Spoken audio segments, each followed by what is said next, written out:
have, and the one topic that you've really touched upon wonderfully, even with your book, is about the virology part, the viral part. When people are afraid of catching something. Yeah, I mean, the theory goes that when you come in contact with a sick person, they'll transmit their illness to you and you'll catch something from them. Now, I mean, the whole premise of the book is looking at that claim and saying that should be a really simple thing to prove. A bunch of sick people, you get a bunch of healthy people, you put them in a room together and you see what happens. Now, just so turns out that they've done that.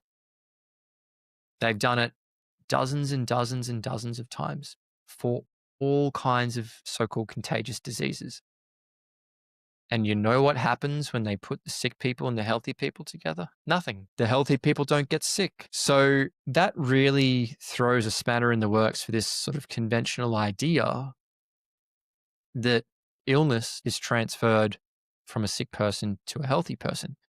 But you know what's really interesting is that they've done experiments that look at the effects of the power of belief and so-called contagion. So you're told from a very early age, as a child, if you see someone coughing and sneezing, don't go near them because they're going to make you sick. And you get Yeah. told by mum or dad or from the doctor or the teacher, and you believe them.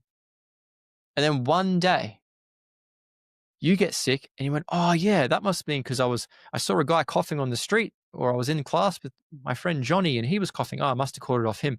So it confirms your belief that you caught something. Now, what they've done, if that belief is strong enough and you believe it wholeheartedly, there's not a shadow of a doubt in your mind that that is how the world works. The power of belief can basically cause all kinds of diseases, really. I mean, they've done this with like chemotherapy, where they've told people we're going to give you chemotherapy, and their hair falls out and they start vomiting and they get all the symptoms of chemotherapy exposure, but it turns out they just gave them salt water, right? Now, the Wow. same thing's been done with the cold and flu. So they've done experiments where they've said to people, they take some people, they put them in a room, and they say, right, we're going to expose you to the flu germs now. We're going to give you the virus, and they spray the thing in their face. Hmm. Okay, oh, you give me the flu germs. They say, stay in this room, and we're going to watch you overnight. You just sleep there, and we'll come and get you in the morning. And they start coughing and sneezing, and they're shivering, and oh my God, I've got a flu. And the next morning, the nurse comes in and says, April Fools, we just gave you salt water. We didn't actually give you a flu. And within 15 minutes, their symptoms go away. So there was no virus required. It was simply this sort of belief system, this expectation in the story that I was told that when I get exposed to flu germs, I'm going to get sick.